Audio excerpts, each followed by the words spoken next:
wali nagari selaku eksekutif di pemerintah nagari dan Bamus Nagari selaku legislatifnya. Bamus Nagari itu merasa ya memang sejajar, tidak ada yang lebih tinggi.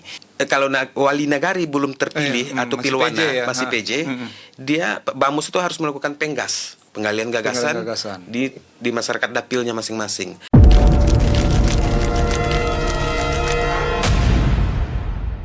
Assalamualaikum warahmatullahi wabarakatuh. Selamat datang di podcast spesial Radio Pasaman FM dan Pasbar TV dalam ruang bincang penuh inspirasi di Pasaman Barat. Sahabat pendengar, kita tahu membangun daerah bukan sekedar soal pembangunan fisik, tapi bagaimana menjawab setiap persoalan yang muncul di tengah masyarakat, dari masalah adat, aset, sampai pelayanan publik. Nah, episode kali ini kita akan membahas sebuah inovasi menarik dari Kecamatan Pasaman yang patut jadi contoh, yaitu Klinik Nagari Keliling atau Klinking.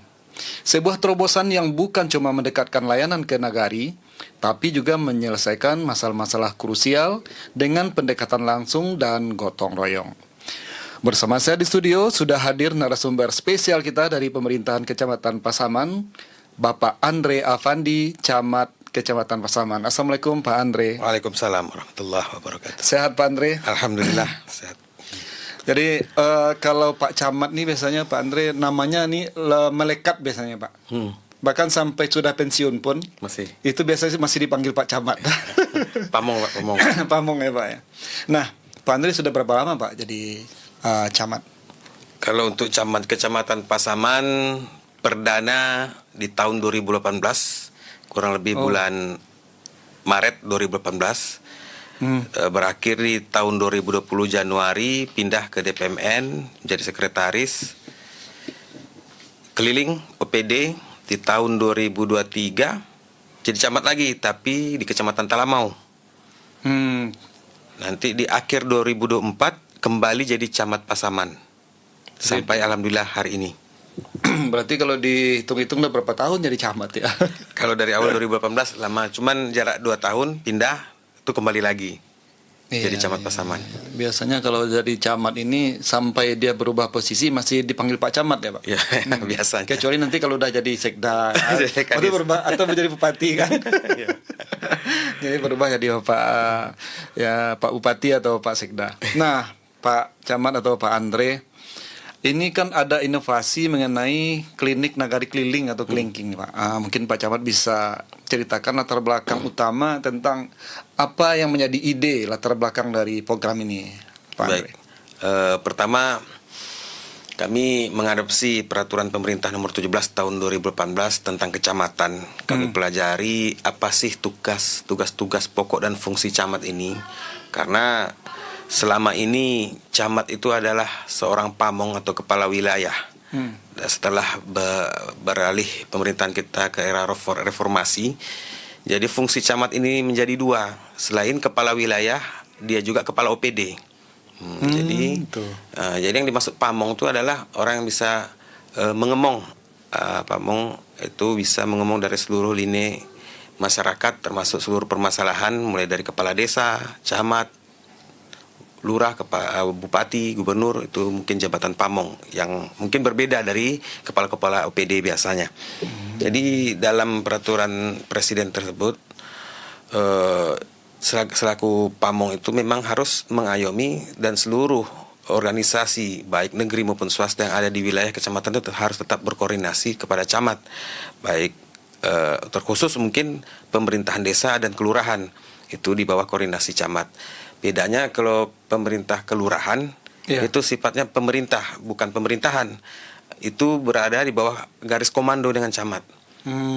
Itu berada rata-rata kelurahan itu ada di daerah kota yang masyarakatnya cukup padat dan mata pencariannya rata-rata di bidang usaha atau pelayanan dan jasa. Tapi kalau masih belum begitu padat atau masih banyak di mata pencarian penduduk di bidang pertanian, itu rata-rata masih desa kalau nagari, atau di wilayah kita namanya nagari.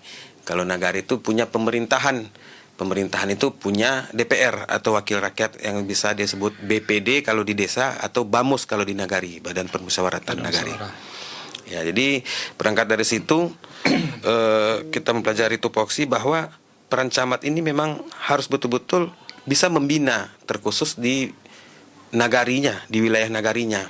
Jadi selain dia kepala OPD, perwakilan bupati, pemerintah daerah di wilayah tersebut, dia juga kepala wilayah di daerah tersebut.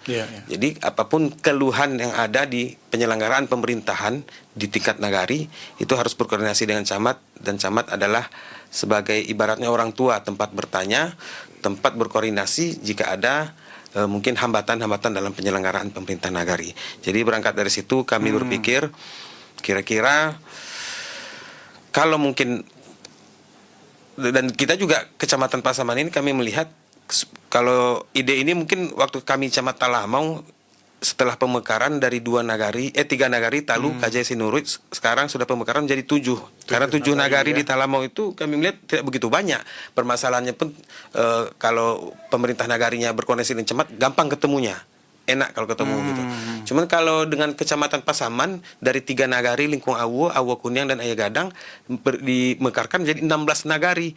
Jadi itu rumit. Kadang pemerintah nagari ini ingin berkoordinasi dengan camat sedang keluar untuk di dinas atau membina di nagari lain atau di OPD tertentu. Jadi mesti diluangkan waktu khusus untuk 16 nagari ini, didengarkan keluhannya, didengarkan permasalahannya, diberikan solusinya, dicarikan jalan keluar dari program-program pemerintahan bermasalah di wilayah nagari tersebut masing-masing. Untuk itulah kami mengambil inisiatif untuk berbuat inovasi namanya Kelingking, Klinik Nagari Keliling. Tapi sebelum adanya ini gimana Pak? Penyelesaian di program yang berjalan sebelum Kelingking ini. Kebetulan karena pemekaran itu kami masuk di Kecamatan Pasaman itu 2024. Sedangkan pemekaran nagari itu kurang lebih di tahun 2023 enggak salah definitifnya. Jadi sebelum itu memang nagari persiapan di Kecamatan Pasaman ini memang waktu proses persiapan pemekaran nagari itu kami juga sudah menjadi camat di Pasaman ini. Dan nagari persiapan itu belum bisa melayani masyarakat secara administrasi secara langsung. Jadi ibaratnya cuma mempersiapkan data-data untuk pemekaran dan kelengkapan dokumen pemekaran. Jadi belum menyentuh ke masyarakat dan belum mengerti tentang mungkin tupoksinya selaku perangkat sekna kasih kaur kepala jorongnya pun masih baru lah ya. Waktu itu mungkin masih belum begitu paham, cuman untuk melengkapi dokumen.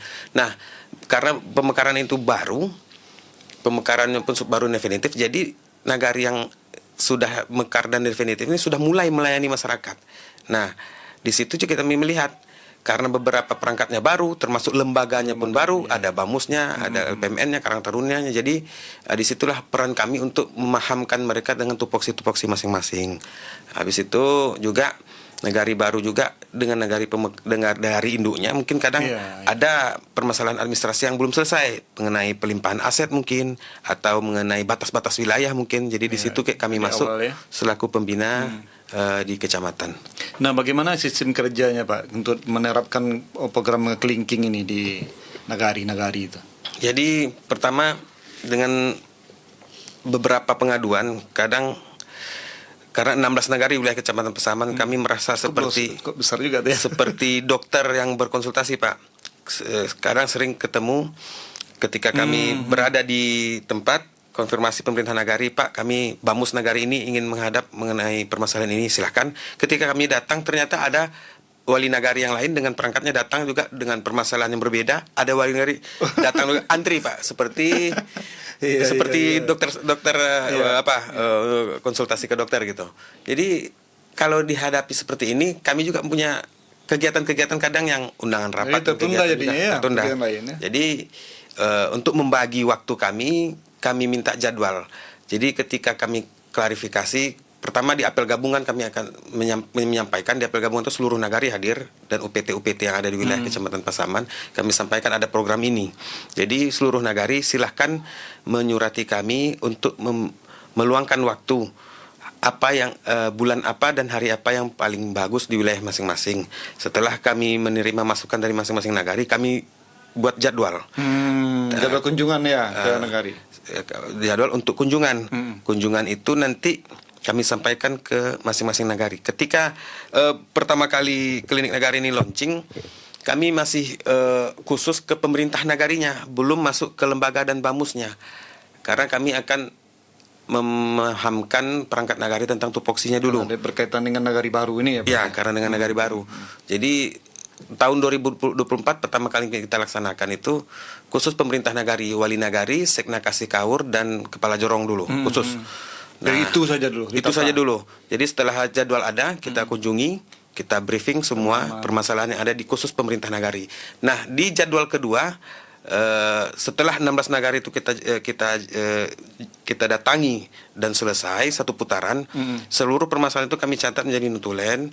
Kami sudah merumuskan jalan keluarnya, kami berikan solusinya, kami tunggu evaluasinya. Nah, nanti di putaran kedua kita akan melibatkan seluruh lembaganya, baik BAMUS, LPMN, Karang Taruna, PKK, Posyandu, RT RW yang ada di wilayah nagari tersebut. Di rame-rame. Baru di. Nah, kemudian jenis permasalahan tuh yang paling banyak tuh apa tuh biasanya Pak? Yang paling banyak mengenai aset. Yang pertama paling krusial itu ada beberapa nagari induk rata-rata sudah menyerahkan aset ke nagari pemekaran, di mana aset tersebut secara administrasi mungkin sudah diserahkan, berita acaranya mungkin sudah ada secara tertulis ya? Secara tertulis. Cuman ada beberapa dokumentasi yang kurang mengenai alas hak, mengenai surat hibah dan segala macamnya, asal muasal alas hak tanah tadi itu mungkin apakah pemerintah nagari induk ini tidak memiliki atau tidak mau menyerahkan ke nagari pemekaran. Itu sering jadi kendala. Secara administrasi kami sudah menyerahkan aset nagari, tanah bengkok misalnya, tanah desa, tanah kah desa di wilayah ini, misalnya contoh Lingkung Awo dulu jadi satu, ada Lingkung Awo Timur. Lingkung Awo Timur atau kampung dulu Jorong Kampung Cebada. Yeah. Lingkung Awo Timur kan ada terdiri dari 2 jorong, Kampung Cebada sama Rimbo Binuang. Nah, di situ ada tanah kas desa yang dulu dari zaman kepala desa dulu ada, sudah diserahkan nagari induk Lingkung Awo ke nagari Lingkung Awo Timur, tapi alas hak sebabnya dapat tanah ini dari mana tidak ditemukan. Tidak ada di nagari Indo. Tidak ditemukan. Setelah kami klarifikasi ke nagari induk juga bilang pendahulunya tidak tahu simpan di mana. Jadi diarsipkan itu kurang ini. Yeah. Jadi saya di situ rentan terjadinya penyalahgunaan aset gitu. Nah, di situ salah satu contoh. Yang selanjutnya juga ada hibah-hibah. Jadi ada beberapa nagari yang sekarang sudah menempati di mana tanah itu dulu dihibahkan ke tanah nagari induk, tapi karena administrasinya kurang lengkap juga, seperti nagari Lingkung Ayah Gadang Timur itu sekarang menempati bekas sekolah sanawiyah dan kantor nagari itu, karena sekolah sanawiyah sudah tidak aktif lagi, dipakailah untuk kantor wali nagari Ayah Gadang Timur. Cuman permasalahannya ada beberapa ahli waris yang menyerahkan itu masih mengklaim bahwa itu tanah orang tuanya karena orang tuanya sudah meninggal dan mungkin ingin menguasai kembali begitu. Jadi kami berikan solusinya, sudah kami temu. Alhamdulillah sudah ada titik temu. Ya kalau bahasa Minangnya tula ansua. Ada beberapa untuk ahli waris yang kita sisihkan supaya mereka tidak mengganggu, dan sisanya diklaim dan diberikan. Kami minta pemerintah nagari menganggarkan untuk persertifikatan aset nagari. Ya, sudah dianggarkan dan sudah insya Allah dalam proses di BPN untuk menjadi aset nagari Ayah Gadang Timur, dan mudah-mudahan kalau sudah menjadi alas haknya sudah produk hukumnya sudah jelas, insya Allah bisa dianggarkan untuk pembangunan gedungnya. Kalau masalah yang paling rumit Pak, yang paling rumit kemudian berhasil diselesaikan melalui program kelingking nih. Yang paling rumit yaitu menyamakan persepsi antar manusia. Itu Pak. Kalau masalah administrasi mungkin masih orangnya bisa. banyak nih ya. Ya, masih bisa. Antar apa tuh Pak? Ya, kalau dokumen atau administrasi masih diakal-akali. Cuman kalau sudah prinsip dan pendapat itu memang sangat susah dan rumit.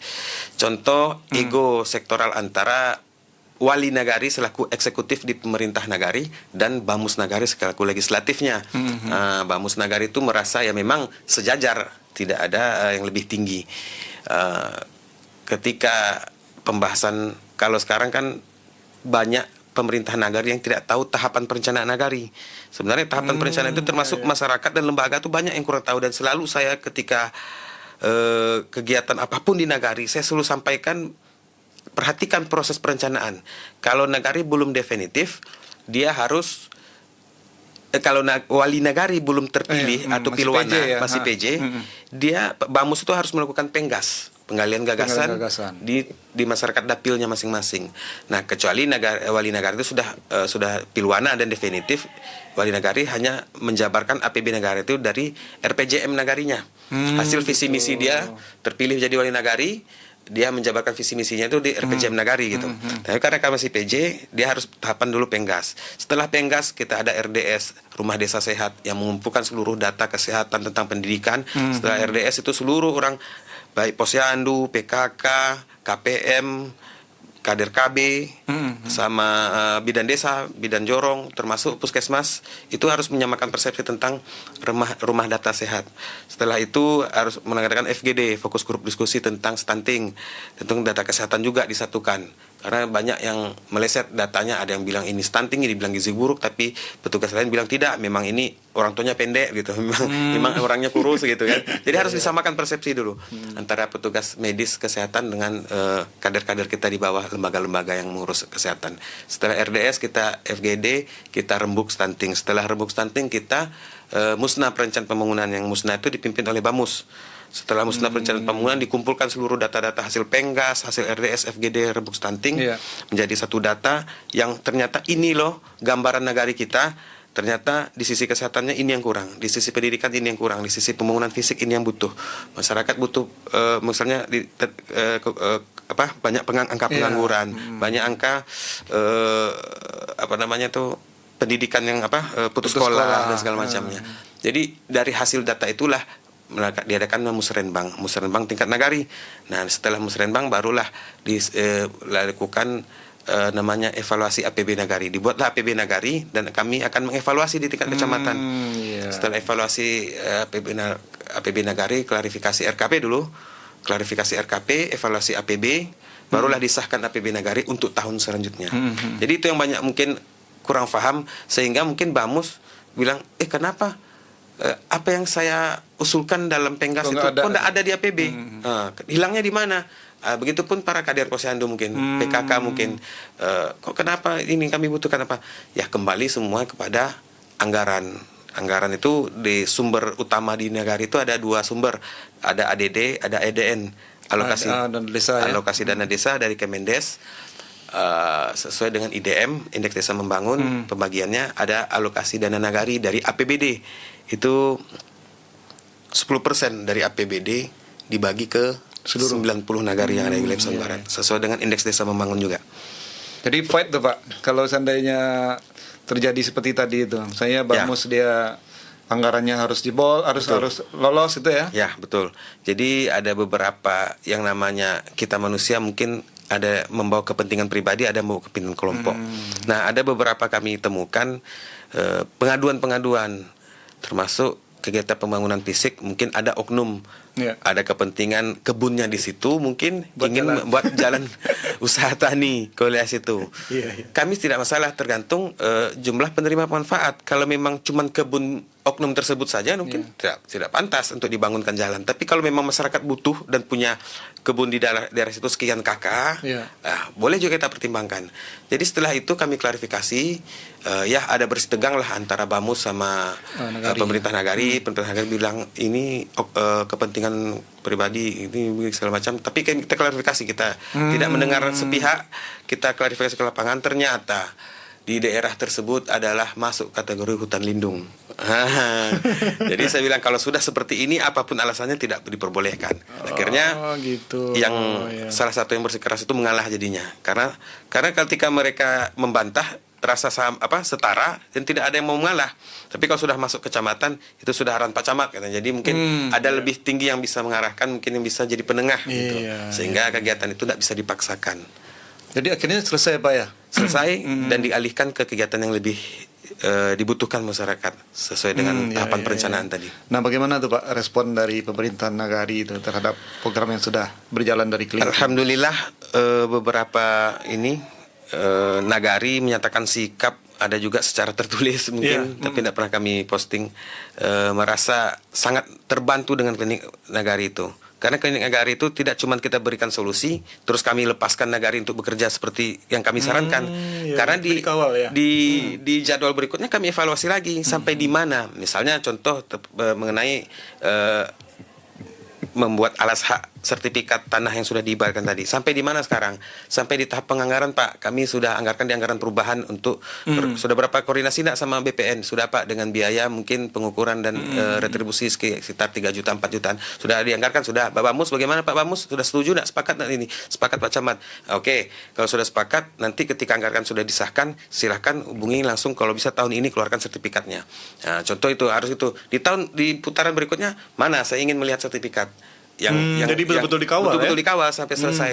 Jangan sampai nanti ya kembali sama nol saja, kembali ke nol gitu kan, tidak dilaksanakan juga sia-sia gitu.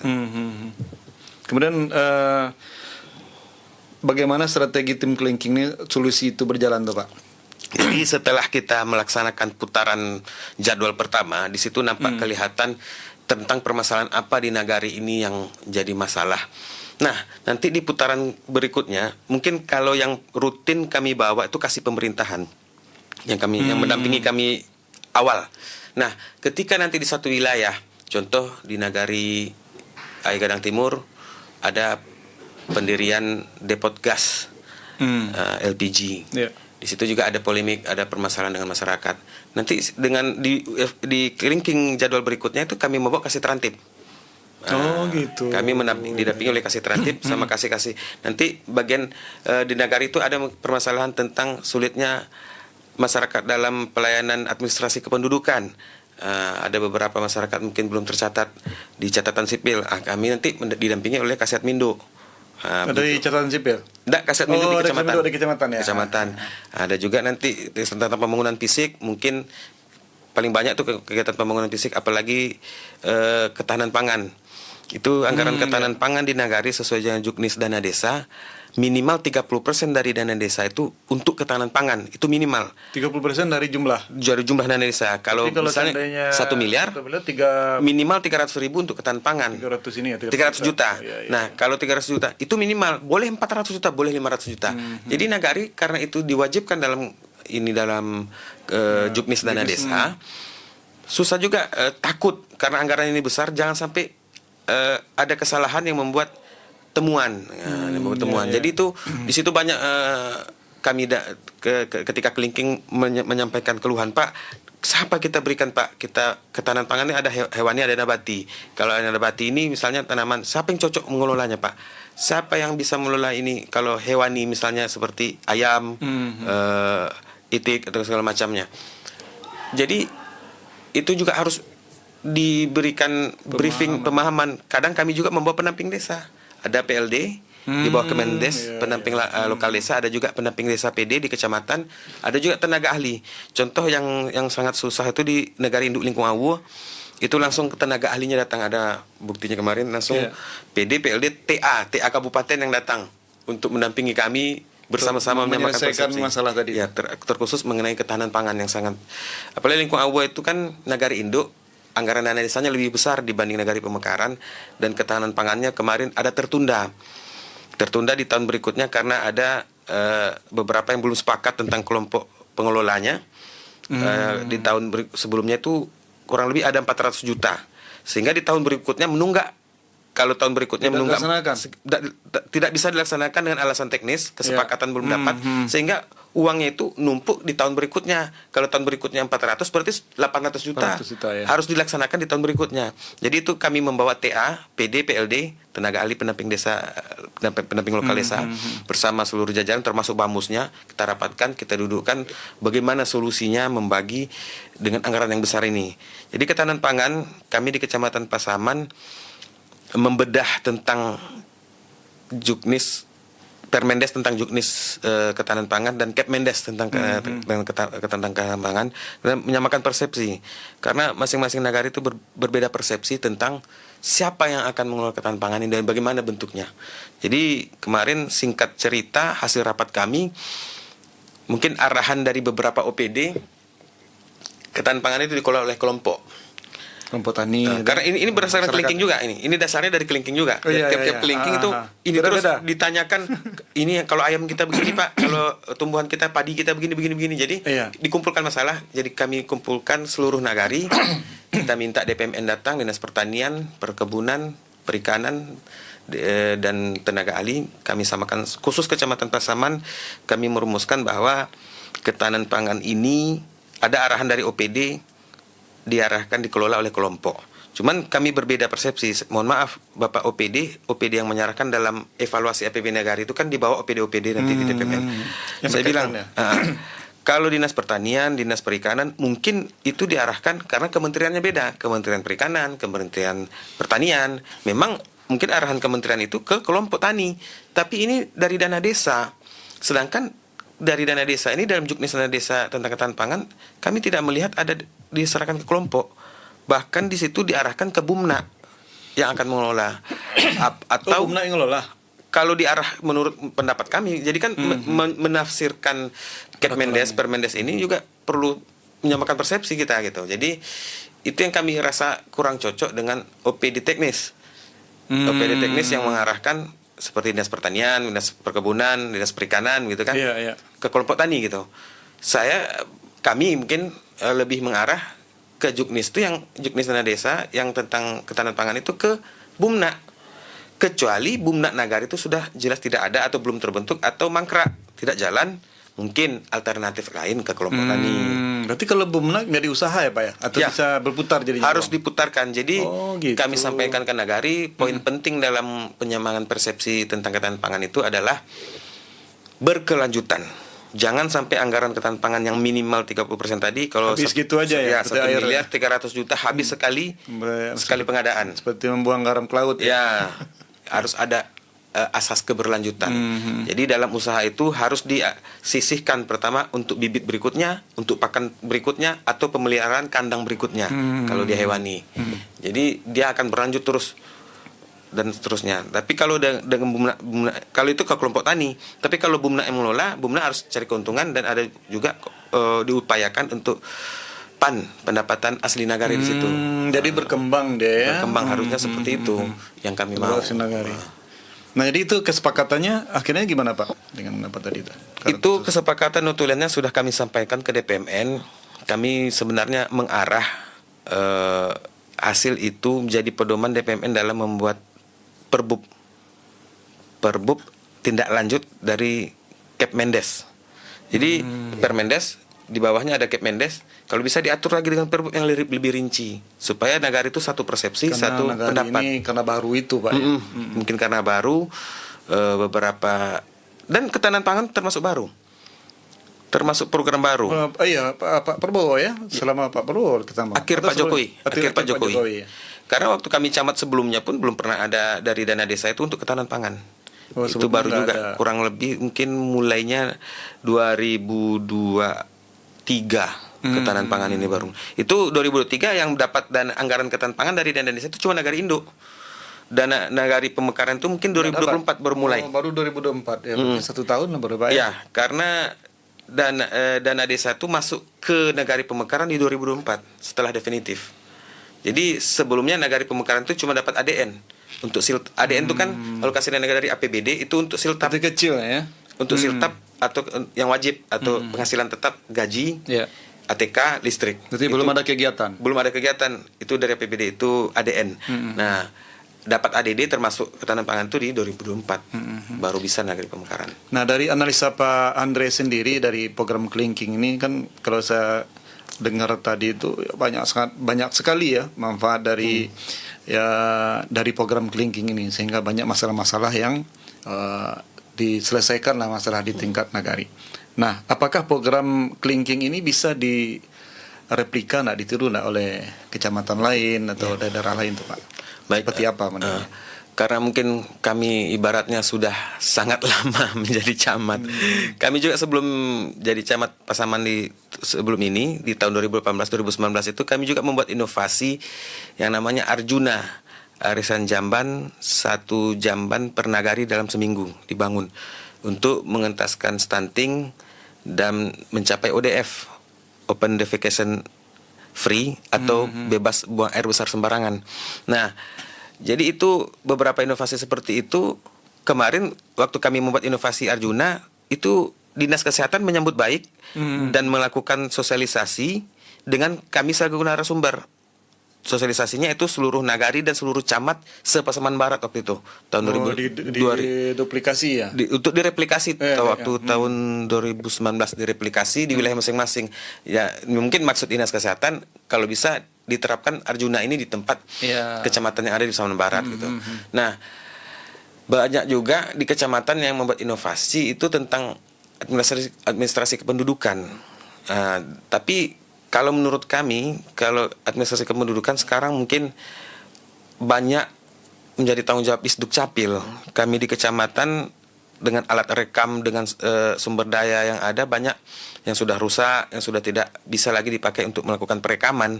Jadi sangat susah juga kalau itu kita jadikan inovasi. Makanya kami melihat ini salah satu melihatkan peran pembinaan kecamatan. Konkret jadinya. Konkret. Jadi camat itu berfungsi lah gitu, tidak cuman sebagai simbol, sebagai tempat, tidak hanya jadi notulen ya. Ya, tidak sebagai tempat melalui, kan itu selalu pemerintah desa melaporkan kepada bupati melalui camat, cuman melalui saja, jadi camat tidak ada andil di situ. Jadi kalau bisa jadi mengirim surat dari kabupaten ke camat melalui camat, melalui saja gitu. Jadi tidak ada bentuk pembinaan. Jadi mungkin bagi camat yang sudah tahu dengan tupoksinya, mungkin ini sangat bagus untuk direplikasi. Karena disitulah dilihat penghargaan nagari kepada camat, dilihat dari bentuk pembinaan camat kepada nagarinya gitu. Ibaratnya nagari bisa sayang dan hormat ke camatnya kalau camatnya bisa membina nagarinya begitu. Karena beberapa contoh kasus banyak nagari itu mungkin langsung ke pemerintah daerah, langsung ke OPD, langsung ke Pasekda, langsung ke bupati, langsung ke sekda, langsung ke kepala-kepala OPD-nya tanpa melalui camat. Karena mereka mungkin menganggap disampaikan ke camat pun camat tidak ada respon gitu. Jadi tidak ada bentuk perhatian camat kepada nagarinya. Di sinilah mungkin dilihatkan supaya ada gezahnya gitu, camat itu selaku pembina di negara. Jadi betul-betul terasa lah kehadiran camat itu oleh nagari ya Pak. Betul. Nah kemudian untuk jangka panjang nih Pak Andre, terhadap keberlanjutan pengembangan program Kelingking ini seperti apa nih Pak? Jadi kami harapannya Pak sebenarnya jujur untuk tahun 2025 ini dikarenakan